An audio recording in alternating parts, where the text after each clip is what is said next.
ouverture totale des commerces, des bars, des restaurants, des cafés.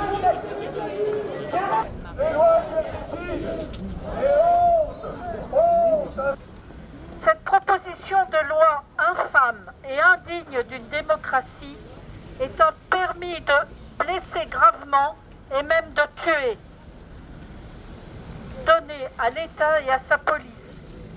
En enlevant la possibilité de rendre publiques les actions des fonctionnaires d'État, des forces de police, elle la dérobe au regard et au jugement du peuple. En autorisant l'analyse des images, des carrières, des caméras piétons et des drones, elle permet le fichage des opposants politiques, adoptant ainsi la doctrine des pires dictatures. Si vous votez en faveur de cette loi, les citoyens vous tiendront responsable de cette décision et des conséquences désastreuses qu'elle provoquera, qu'elle provoque déjà d'ailleurs. Les Gilets jaunes et les citoyens résistants de l'Ain, Haute-Savoie. Séance du 24 novembre 2020. Adoption de la loi sécurité globale en première lecture. Synthèse du vote. Pour l'adoption, 388. Contre, 104. Abstention.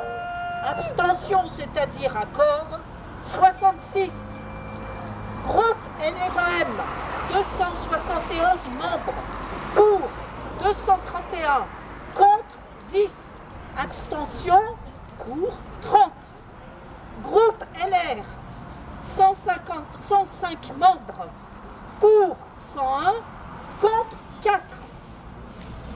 Et dans notre département, Véronique Rioton, première circonscription, a voté, alors LREM, a voté pour. Frédéric Lartet, deuxième circonscription, député LREM, a voté pour. Martial Sattier, troisième circonscription, LR, a voté pour. À mort!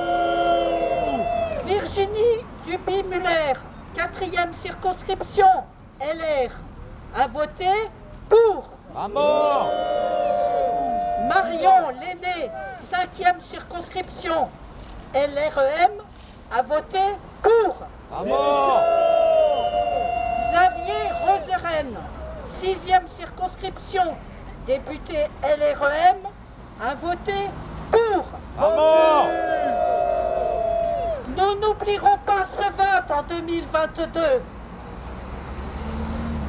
Je passe la parole à une amie Gilet jaune qui a fait un texte aussi aux députés.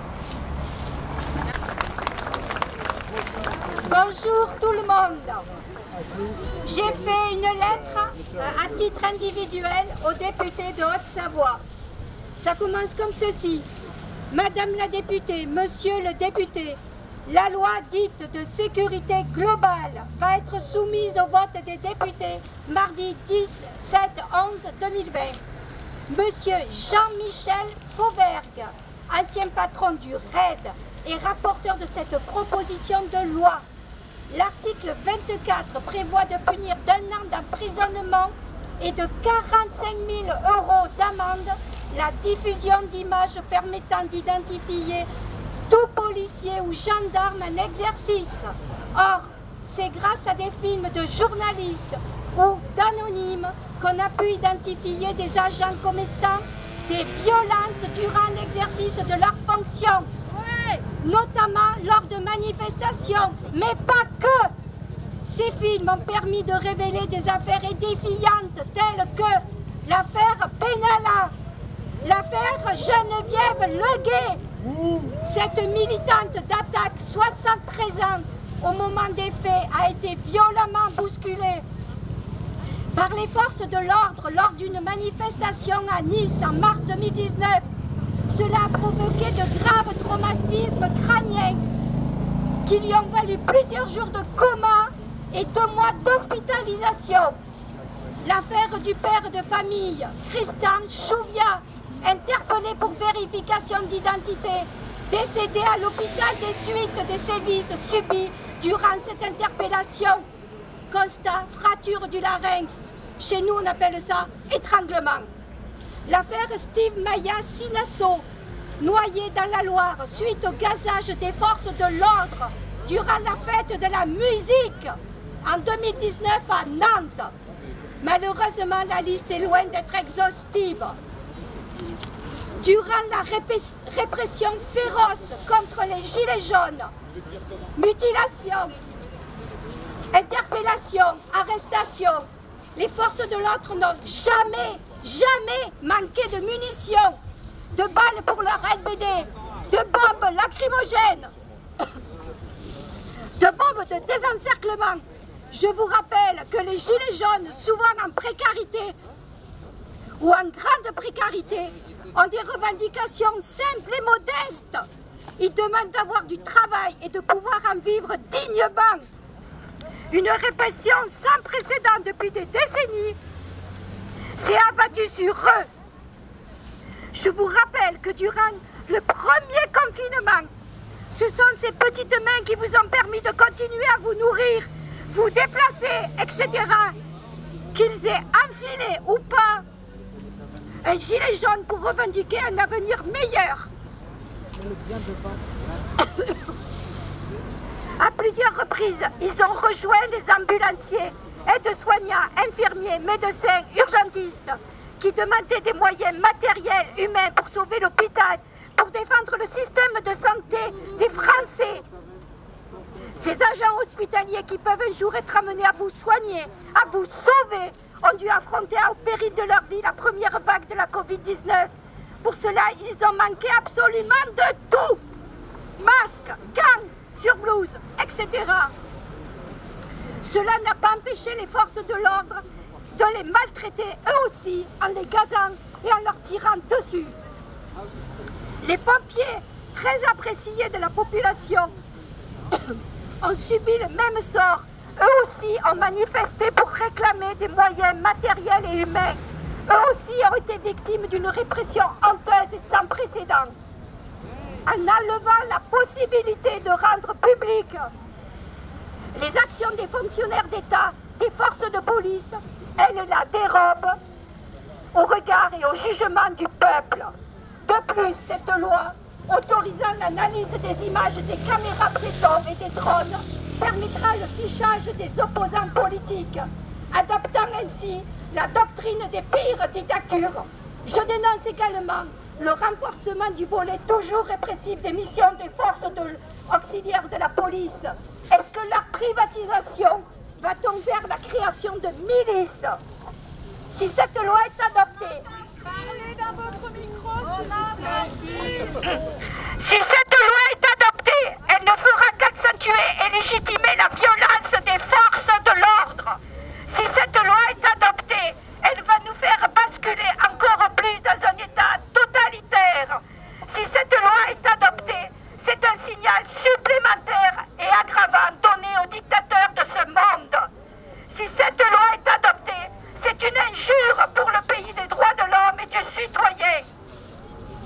Cette loi est indigne de la France, pays des lumières, lumières qui s'éteignent les unes après les autres. Ne la votez pas! Par une citoyenne résistante, engagée pour défendre la liberté, l'égalité et la fraternité.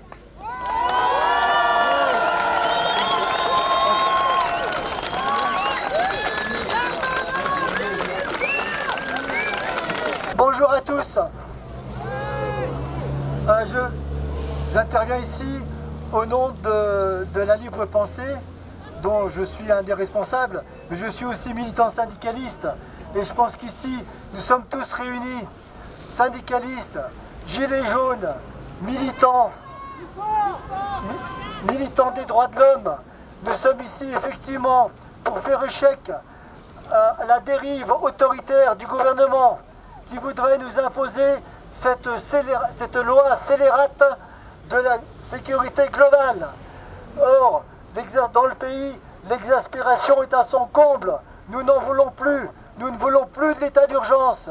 Nous ne voulons plus de la violence d'État, des violences policières.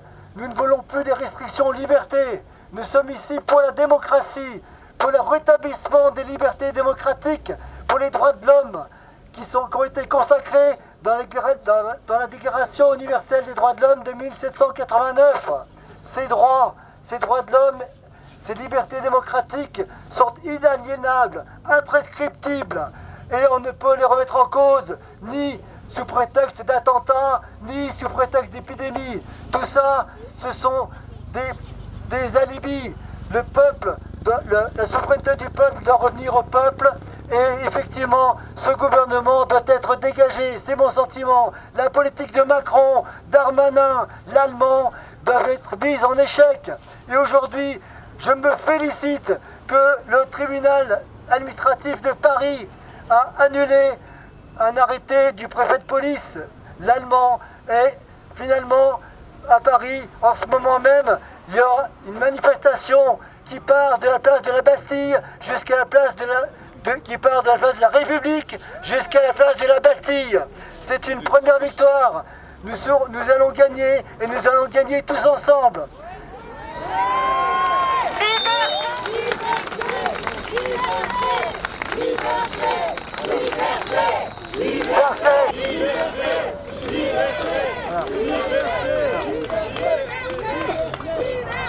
En 2017, au mois de novembre, les Gilets jaunes nous ont indiqué la voie. Moi, je suis militant syndicaliste, je suis libre penseur, mais nous sommes tous ensemble à la base unis, et nous allons imposer notre volonté, parce que notre volonté, c'est celle du peuple, ici rassemblé. Alors, je ne vais pas monopoliser le micro, je veux simplement vous informer qu'en Haute-Savoie, il y a un appel à l'initiative de militants, syndicalistes, gilets jaunes, responsables de tous les syndicats, d'origines diverses, et qui demandent la fin de l'état d'urgence, qui demandent le retrait de la loi de sécurité globale, et qui demandent le rétablissement de toutes les libertés démocratiques.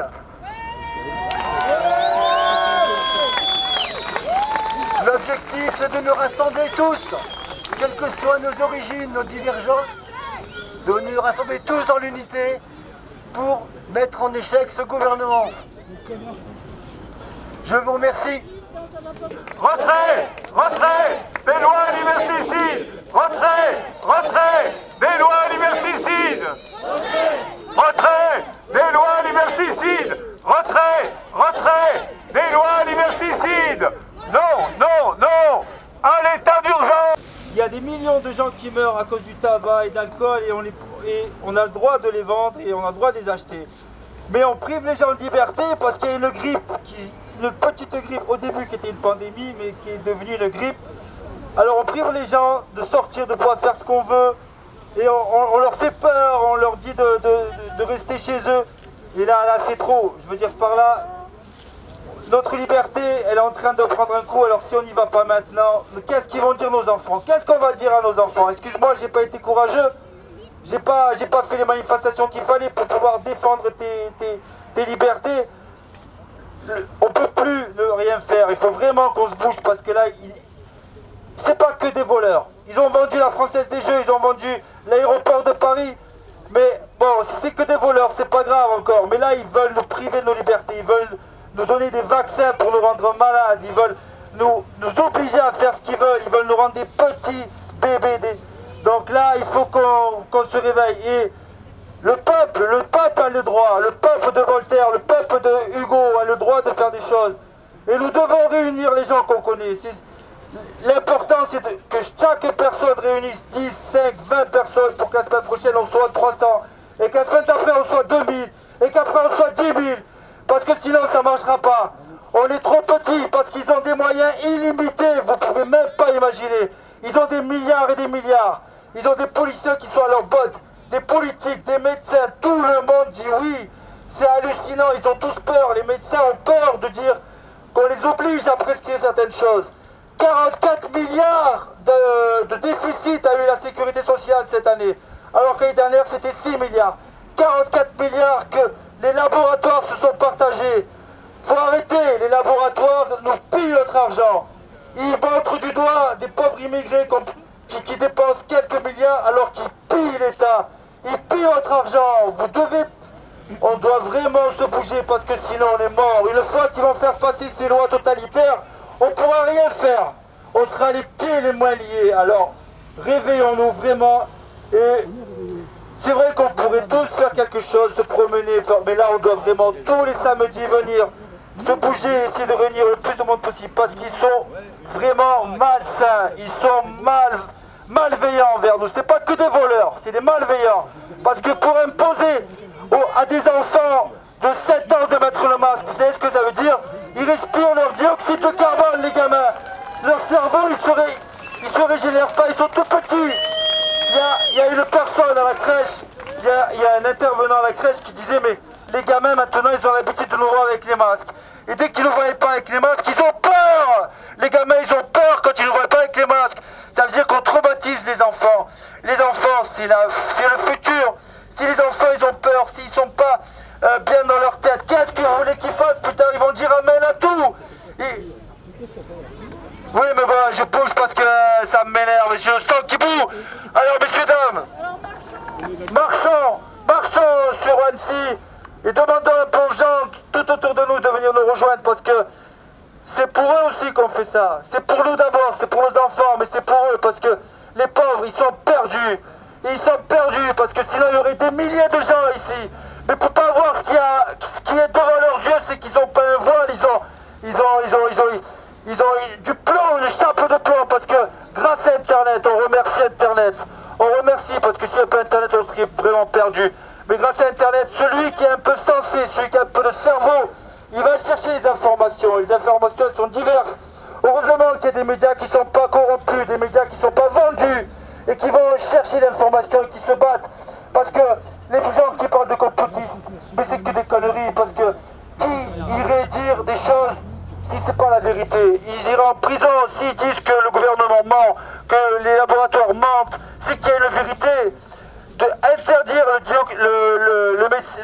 le médicament, l'hydroxyde qui soigne le Covid, parce qu'ils l'ont interdit parce qu'en fait ils gagnent pas d'argent avec, mais c'est trop. Alors bon, je vais pas vous épuiser la parole. Marchons les amis, mais c'est le début. J'espère qu'on va se réveiller encore un peu plus et qu'on va motiver les gens qui sont autour de nous. Parce que là c'est grave, parce que si jamais ils font passer leur loi, si jamais ils vont vraiment nous faire mal, parce que le pire, mais c'est notre chance, c'est qu'ils pensent. Faut jamais parler longuement. Non mais rapide. En fait le truc c'est que ils pensent, ils voient tellement qu'ils font ce qu'ils veulent avec nous, qu'ils se cachent même plus, c'est qu'ils prennent même plus de gants. C'est qu'ils croient vraiment qu'on est stupide. Donc réveillons-nous et allez les gars. Il y a des millions de gens qui meurent à cause du tabac et d'alcool et on a le droit de les vendre et on a le droit de les acheter. Mais on prive les gens de liberté parce qu'il y a une grippe, une petite grippe au début qui était une pandémie mais qui est devenue une grippe. Alors on prive les gens de sortir, de pouvoir faire ce qu'on veut et on leur fait peur, on leur dit de rester chez eux. Et là c'est trop, je veux dire par là, notre liberté, elle est en train de prendre un coup, alors si on n'y va pas maintenant, qu'est-ce qu'ils vont dire nos enfants? Qu'est-ce qu'on va dire à nos enfants? Excuse-moi, j'ai pas été courageux, j'ai pas fait les manifestations qu'il fallait pour pouvoir défendre tes libertés. On peut plus ne rien faire, il faut vraiment qu'on se bouge parce que là, c'est pas que des voleurs. Ils ont vendu la Française des Jeux, ils ont vendu l'aéroport de Paris. Mais bon, si c'est que des voleurs, c'est pas grave encore. Mais là, ils veulent nous priver de nos libertés. Ils veulent nous donner des vaccins pour nous rendre malades. Ils veulent nous obliger à faire ce qu'ils veulent. Ils veulent nous rendre des petits bébés. Donc là, il faut qu'on se réveille. Et le peuple a le droit. Le peuple de Voltaire, le peuple de Hugo a le droit de faire des choses. Et nous devons réunir les gens qu'on connaît. L'important, c'est que chaque personne réunisse 10, 5, 20 personnes pour que la semaine prochaine, on soit 300. Et que la semaine d'après, on soit 2000. Et qu'après, on soit 10 000. Parce que sinon, ça ne marchera pas. On est trop petits parce qu'ils ont des moyens illimités. Vous ne pouvez même pas imaginer. Ils ont des milliards et des milliards. Ils ont des policiers qui sont à leur botte. Des politiques, des médecins. Tout le monde dit oui. C'est hallucinant. Ils ont tous peur. Les médecins ont peur de dire qu'on les oblige à prescrire certaines choses. 44 milliards de déficit a eu la sécurité sociale cette année, alors que l'année dernière c'était 6 milliards. 44 milliards que les laboratoires se sont partagés. Faut arrêter, les laboratoires nous pillent notre argent. Ils montrent du doigt des pauvres immigrés qui dépensent quelques milliards alors qu'ils pillent l'État. Ils pillent notre argent. On doit vraiment se bouger parce que sinon on est mort. Une fois qu'ils vont faire passer ces lois totalitaires, on ne pourra rien faire. On sera les pieds les mains liés. Alors, réveillons-nous vraiment. Et c'est vrai qu'on pourrait tous faire quelque chose, se promener, mais là on doit vraiment tous les samedis venir, se bouger, essayer de réunir le plus de monde possible parce qu'ils sont vraiment malsains, ils sont malveillants envers nous. C'est pas que des voleurs, c'est des malveillants. Parce que pour imposer à des enfants de 7 ans de mettre le masque, vous savez ce que ça veut dire? Ils respirent leur dioxyde de carbone, les gamins. Leur cerveau, ils se régénèrent pas, ils sont tout petits. Il y a une personne à la crèche, il y a un intervenant à la crèche qui disait mais les gamins maintenant ils ont l'habitude de nous voir avec les masques. Et dès qu'ils ne nous voyaient pas avec les masques, ils ont peur. Les gamins ils ont peur quand ils ne nous voient pas avec les masques. Ça veut dire qu'on traumatise les enfants. Les enfants c'est le futur. Si les enfants ils ont peur, s'ils ne sont pas bien dans leur tête, qu'est-ce qu'ils voulaient qu'ils fassent? Putain, ils vont dire amen à tout. Oui, mais bon, je bouge parce que ça m'énerve, je sens qu'il boue. Alors, messieurs, dames, marchons sur Annecy et demandons un peu aux gens tout autour de nous de venir nous rejoindre parce que c'est pour eux aussi qu'on fait ça. C'est pour nous d'abord, c'est pour nos enfants, mais c'est pour eux parce que les pauvres, ils sont perdus. Ils sont perdus parce que sinon il y aurait des milliers de gens ici.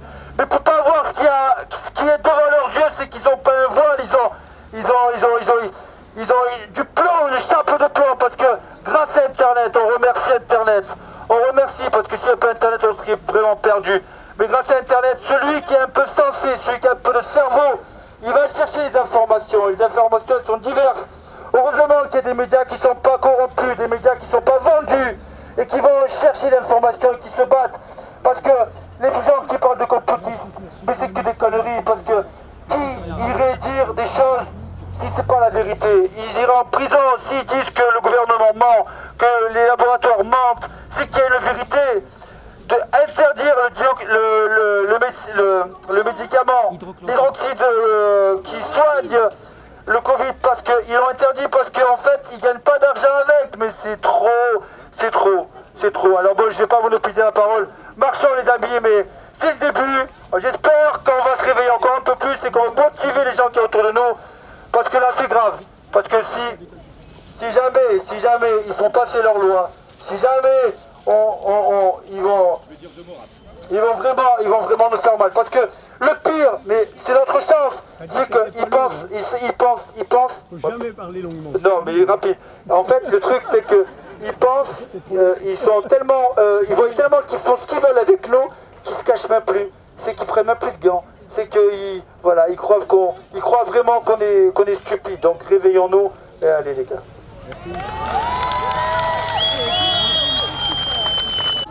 Il est bien clair que tous les attaques, les agressions, quelquefois très graves vis-à-vis de policiers, n'ont jamais été la suite de films ou d'appels sur les réseaux sociaux. C'est d'autres moyens, en particulier la clé USB d'un syndicat de police qui a fait qu'un couple a été tué dans la région parisienne.